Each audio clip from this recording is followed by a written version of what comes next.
Hello friends, स्वागत है आपका अपने चैनल जॉयफुल टीचिंग सेंटर पर। आज हम लोग पढ़ेंगे प्रत्यय के बारे में। यह जो है 10वीं कक्षा का जो बोर्ड एग्जामिनेशन होता है उसके ऑब्जेक्टिव और सब्जेक्टिव में मतलब अनुवाद बनाने के क्रम में इसकी काफी उपयोगिता होती है। विशेषतः इसकी जो है उपयोगिता ऑब्जेक्टिव क्वेश्चंस को सॉल्व करने में काफी देखने को मिलता है और अनुवाद जो होता है वह इस पर आधारित होता है। तो सब्जेक्टिव में अनुवाद के तौर पर और ऑब्जेक्टिव क्वेश्चन के तौर पर आपको देखने को मिलेंगे। तो ये आप प्रत्यय के अंतर्गत प्रत्यय को पहले जानेंगे कि प्रत्यय है क्या। तो प्रत्यय जो है वह शब्द के अंत में जुड़ने वाला एक शब्दांश है। क्या है? प्रत्यय एक शब्द के अंत में जुड़ने वाला शब्दांश है। जो आप प्रत्यय के बारे में देखेंगे तो इसके जुड़ने से क्या होता है कि शब्द अधिक अर्थ वाला बन जाता है। शब्द जो होता है वह अधिक अर्थ बताने लगता है प्रत्यय के जुड़ने के बाद। प्रत्यय का होता है, एक प्रत्यय होता है जो धातु के साथ जुड़ने वाला प्रत्यय होता है। दूसरा प्रत्यय होता है कि जो शब्द के साथ, धातु मतलब क्रिया का जो मूल रूप होता है उसे धातु कहते हैं। तो धातु के साथ जो जुड़ने वाला प्रत्यय होता है और दूसरा क्या होता है, शब्द के साथ जुड़ने वाला प्रत्यय होता है। तो बेसिकली आप समझ गए कि दो तरह का प्रत्यय होता है, एक धातु के साथ जुड़ता है और दूसरा जो होता है वह शब्द के साथ जुड़ता है। धातु के साथ जो जुड़ने वाला प्रत्यय है उसे कृत प्रत्यय कहते हैं और जुड़ने के बाद जो शब्द निर्माण होता है उस शब्द को कृदंत कहते हैं। शब्द को क्या कहते हैं? कृदंत कहते हैं। लेकिन जो प्रत्यय जुड़ता है उसे हम कृत प्रत्यय कहते हैं। तो कृत प्रत्यय के अंतर्गत आता है कत्वा, ल्यप, तुमुन, क्षत्रि, शानच, तब्यत, अनियर, अक्तवतु, अक्ता और ल्यूट। ये सभी जो प्रत्यय हैं यह आपके कृत प्रत्यय के अंतर्गत आते हैं। आज इस वीडियो में हम लोग सिर्फ कृत प्रत्यय का चर्चा करेंगे। आगे आने वाला वीडियो में जो है हम लोग बाकी जो तद्धित और स्त्री प्रत्यय का चर्चा करेंगे। आज की वीडियो में सिर्फ हम लोग कृत प्रत्यय का चर्चा करेंगे। तो आइए आते हैं आगे। कृत प्रत्यय के अंतर्गत जो है,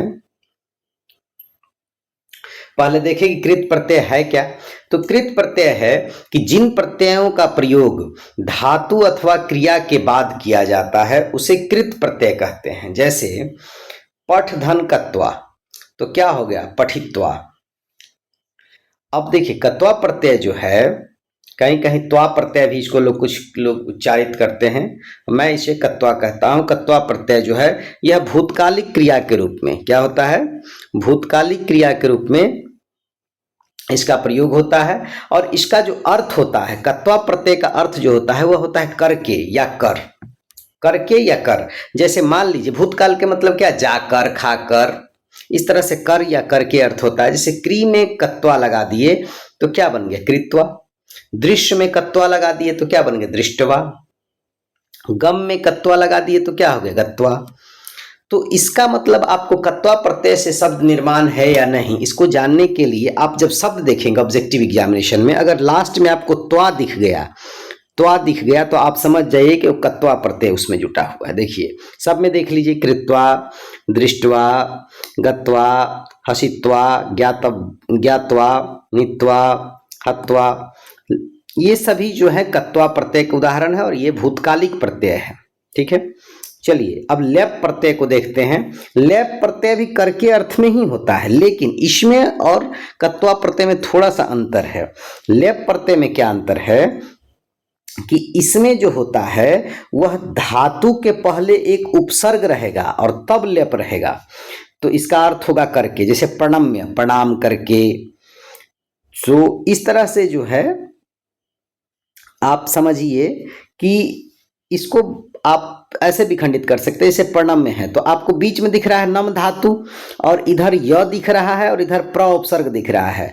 तो आप ऐसे समझिए इसको ट्रिक कि लेप जो प्रत्यय जुटेगा तो लास्ट में जो है आपका य रहेगा। लास्ट में क्या रहेगा? य रहेगा और धातु के पहले एक उपसर्ग रहेगा। तो धातु के पहले उपसर्ग हो जाए, धातु के पहले उपसर्ग हो जाए, लास्ट में य हो जाए, तो आप समझिए कि उसमें आपका यह जुटा हुआ है ल्यूप प्रत्यय, लेप प्रत्यय जुटा है। जैसे देखिए आदाय, तो आ धन दा धन ल्यप, तो आदाय जब कह रहे हैं तो दा धातु है, य अंतिम में जुटा हुआ है, और प्रत्यय आ उपसर्ग क्या है, ऊपर में आ है, आगम में, तो गम धातु है, उसमें य अंतिम में जुटा हुआ है और आ उस उपसर्ग जुटा हुआ है।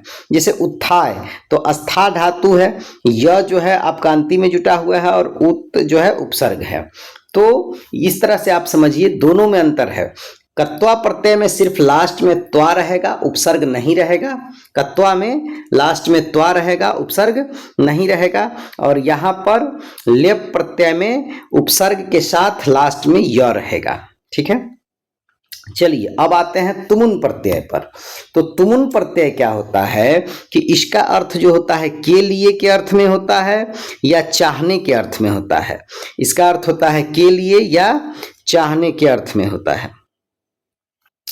तो जैसे देखिए धातु को जोड़ते समय तुम शेष रहता है। इसका जो ट्रिक है, जैसे उसका हमने ट्रिक देखा था, उसी तरह इसका भी ट्रिक है कि जब धातु को तुमुन प्रत्यय के साथ जोड़ेंगे ना, तो उसमें लास्ट में जोड़ने के बाद तुम शेष रहता है। जैसे देखिए पा तुमुन, पा तुम, देखिए लिख तुमुन, लिखी तुम, गम तुमुन, गन तुम, खाद तुमुन, खादी तुम। तो लास्ट में क्या है, तुम है, तो लास्ट में तुम रहेगा तो कौन सा प्रत्यय हो गया, तुमुन।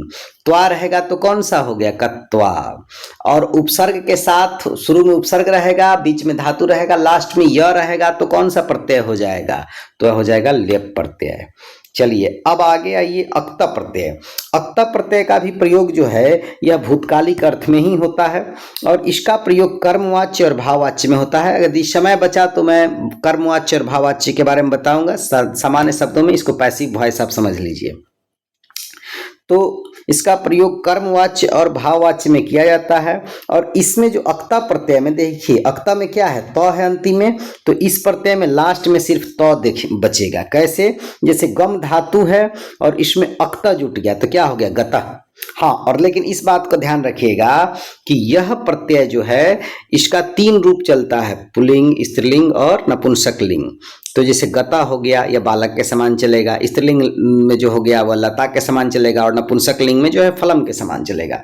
तो गम अक्ता गता, पठ अक्ता पठिता, लिख अक्ता लिखिता, भू अक्ता भूता। तो ये तो दिख रहा है लास्ट में, लास्ट में यदि आपका तो दिख रहा है तो आप समझ जाइएगा कौन सा प्रत्यय होगा, तो अक्ता प्रत्यय होगा। लास्ट में यदि सब में देखिए क्या दिख रहा है, तो दिख रहा है तो क्या होगा, आपका कौन सा प्रत्यय होगा, अक्ता प्रत्यय होगा। और एक होता है उसके बाद अक्तवतु प्रत्यय। अक्तवतु प्रत्यय क्या होता है, यह भी भूतकालिक अर्थ में होता है। किस अर्थ में होता है, भूतकालिक में। और इसका प्रयोग जो होता है कर्तृवाच्य में होता है। बस दोनों में थोड़ा सा ही का अंतर है। देखिए अक्ता प्रत्यय जो होता है वह कर्मवाच्य में होता है और अक्तवतु प्रत्यय जो होता है वह कर्तृवाच्य में होता है। और इसमें जो ट्रिक है कि अक्ता प्रत्यय में हम क्या देखे थे कि लास्ट में त रहेगा, और अक्तवतु प्रत्यय में देखिए यहाँ पे अक्तवत है तो इसमें तवत रह जाएगा। लास्ट में क्या बचेगा, लास्ट में आपका तवत बचेगा। जैसे देखिए खाद, इसमें भी सेम उसी की तरह पुल्लिंग, स्त्रीलिंग और नपुंसकलिंग तीनों रूप होता है। खाद जोड़ अक्तवतु, तो इसको आप देखिएंगे तो खाद जोड़ अक्तवतु क्या होगा, खादित्वत। हमने क्या कहा कि तवत रहेगा, तो ये तवत वाला जो होगा वो नपुंसक लिंग का होगा। खाद जोड़ अक्तवतु क्या होगा, खादित्वत। पठ जोड़ अक्तवतु क्या होगा, पठित्वत। तवत लास्ट में बच रहा है। हस जोड़ अक्तवतु तो क्या बचेगा, हसित्वत। तो लास्ट में तवत बच रहा है। गम जोड़ अक्तवतु तो क्या होगा, गतवत। लास्ट में तवत बच रहा है। और पा जोड़ अक्तवतु क्या बचेगा, पीतवत।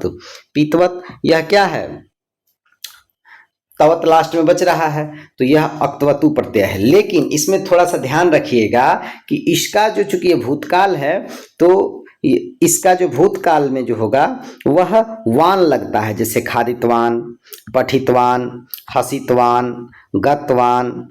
उसके बाद इधर हो जाएगा खादितवती, पठितवती स्त्रीलिंग में, हसितवती और गतवती।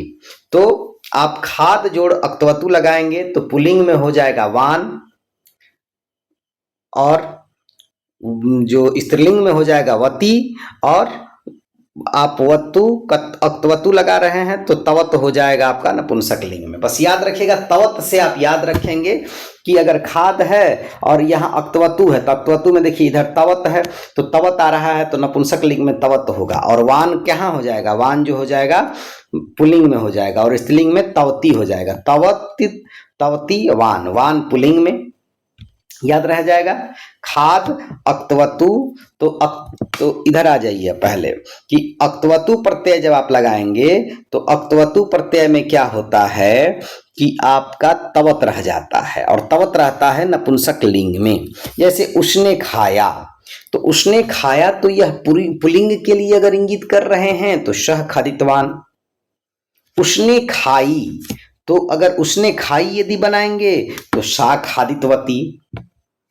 समझ गए, क्योंकि उसने खाई स्त्रीलिंग को डिनोट कर रहा है, तो यह याद रखिएगा। उसके बाद एक होता है सत्री प्रत्यय। सत्री प्रत्यय की जब आप बात करेंगे तो यह वर्तमान काल को इंगित करता है और इसका अर्थ होता है करते हुए, करते हुए। और इसका जो ट्रिक है, इसका ट्रिक है कि इसमें अत शेष रहता है, मतलब अंतिम में जो है अत रहता है। सत्री, सत्री में देखिए तो सत्री, सत्री, सत्री ऐसे नहीं लिखेंगे, सत्री, तो त्री नहीं जोड़ के क्या रहता है अत, तो क्या शेष रहता है क्षत्री। तो क्षत्री में अत शेष रहता है, माने इसका जो आप देखेंगे लास्ट में वह अत बचेगा। और यह प्रश्मयपदी धातु के साथ जुड़ता है। प्रश्मयपदी और आत्मनेपदी दो प्रकार का धातु होता है, जो सामान्य तौर पर प्रश्मयपदी का हम लोग प्रयोग करते हैं और आत्मनेपदी का जो प्रयोग होता है वह वेद वगैरह में होता है, सामान्य में, ऐसे विशेष परिस्थिति में नहीं, आत्मनेपदी का। तो प्रश्मयपदी जो धातु होता है, कुछ उभय धातु भी होते हैं, तो प्रश्मयपदी धातु के साथ इसका प्रयोग होता है सत्री प्रत्यय का और इसका अर्थ होता है करते हुए। जैसे पठ सत्री, तो इसका क्या होगा, अत रहेगा, तो देखिए नपुंसक लिंग में अत आ जाएगा, पठत। देखिए तो गम सत्री गच्छत, अत आ गया। लिख सत्री लिखत आया, लिखत। उसके बाद देखिए कि बालक पढ़ते हुए लिखता है, बालक पढ़ते हुए लिखता है, तो बालकः पठन लिखती, पढ़ते हुए है तो बालक पुल्लिंग है और पुल्लिंग में इसमें आ जाएगा अन, अंति, अत। देखिए अन, अंति, अत, अन, अंति, अत। तो आप याद रखिएगा कि क्षत्री प्रत्यय में जो होता है नपुंसक लिंग में अत आ जाता है और पुल्लिंग में अन आता है, स्त्रीलिंग में अंति आता है और नपुंसक लिंग में अत आता है। याद रखेंगे आप, क्या याद रखेंगे कि क्षत्रिय प्रत्यय में पुल्लिंग में अन आता है, स्त्रीलिंग में अंति आता है और नपुंसक लिंग में अत आता है। जैसे बालक पढ़ते हुए लिखता है तो बालक पुल्लिंग है, तो बालकः पढ़ते हुए, कि पठ में क्षत्रि धातु जोड़ेंगे तो क्या होगा, पठन। पठ में क्षत्रि जोड़ेंगे तो क्या हो जाएगा, पठन। तो पठन हो जाएगा, तो पठन लिखती। अगर वही बालिका पढ़ते हुए आती है तो पठ में अगर क्षत्रि जोड़ेंगे तो क्या जोड़ेंगे, अत जोड़ेंगे, अत, अंत, अन, अंति, अत, अन, अंति, अत, तो क्या जुटेगा, अंति आ जाएगा। तो बालिका पठंती, और पढ़ते हुए आती है ना, तो बालिका पढ़ते हुए आती है तो आ गच्छति। ठीक है। उसके बाद सानच प्रत्यय। सानच प्रत्यय की जब बात करते हैं तो यह भी वर्तमान काल में ही होता है, लेकिन यह जो होता है वह आत्मनेपदी के साथ होता है। आत्मनेपदी धातु के साथ इसका प्रयोग होता है और इसका भी सेम अर्थ होता है करते हुए, जैसे उसका अर्थ होता था वैसा ही इसका अर्थ होता है। और इसमें जो क्या होता है कि आन रहता है, आन शेष रहता है। आप सानच में, सान देख रहे हैं ना, सानच में तो आप सान और सान लिखिएगा तो क्या बचेगा, इसमें आन बचेगा ना, तो इसमें आन शेष रहता है। जैसे आप देख लीजिए, तो जैसे आन शेष रहता है, तो जैसे सेव धातु है, सेव आत्मनेपदी का धातु है, सेवा करना, और उसमें सानच जोड़ेंगे तब क्या हो जाएगा, तो शिव आन, शिव मान। हाँ देखिए, और एक चीज देखिए, आन से पहले मौ लगता है, आन से पहले मौ लगता है, तो शिव सानच जोड़ेंगे तो क्या हो जाएगा, शिव मान, शिव मानम, शिव माना। तो आन आएगा शिव, आसान के जगह पे आन आ जाएगा और आन से पहले क्या हो जाएगा मौन, तो सेवमान, म अ आन, सेव म अजोड़ आन, तो क्या हो जाएगा सेवमान। ये हो जाएगा शिवमाना, शिवमाना और शिवमानम। वर्ध, वर्ध धातु है उसमें सानच जोड़ेंगे तो वर्ध हो जाएगा, क्या हो जाएगा वर्ध होगा, और उसमें क्या हो जाएगा वर्ध, उसके बाद म हो जाएगा और उसके बाद क्या हो जाएगा आन हो जाएगा, तो क्या होगा वर्धमान हो जाएगा। इसी तरह से जुड़ता है याच, याच में अगर आप सानच जोड़ेंगे तो क्या हो जाएगा याच हो जाएगा, प्लस उसके बाद क्या हो जाएगा अपने आप एक म जोड़ देना है और उसके बाद आन जोड़ देना है, तो याचमान हो जाएगा। इसी तरह स्त्रीलिंग में याचमाना और नपुंसकलिंग में याचमानम।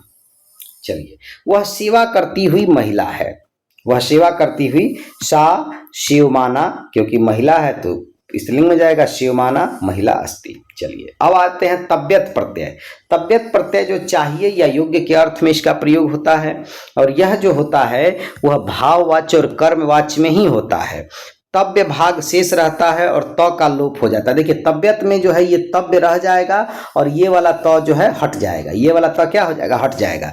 जैसे देखिए पठ तव्यत, तो क्या रहेगा ये वाला रहेगा और ये वाला हट जाएगा, तो क्या हो जाएगा पठितव्यः, क्या हो जाएगा पठितव्यः। लिख तव्यत, तो ये वाला रहेगा और ये वाला हट जाएगा, तो क्या हो जाएगा लिखितव्यः। ठीक है, गमतव्यः, गमितव्यः, गंतव्यः, गमतव्यत, गंतव्यत, गंतव्यः। ठीक है, याद रखिएगा गम जोड़ तव्यत गंतव्यम, तुम्हें वहां जाना चाहिए। ठीक है, अनियर प्रत्यय, अनियर प्रत्यय भी चाहिए के अर्थ में ही होता है और इसका अनिय भाग रहता है, शेष रहता है और र का लोप हो जाता है। अनियर में देखिए यहाँ पर अनिय भाग रहेगा और ये वाला र खत्म हो जाएगा अनियर में, तो क्या बचेगा र का लोप हो जाएगा।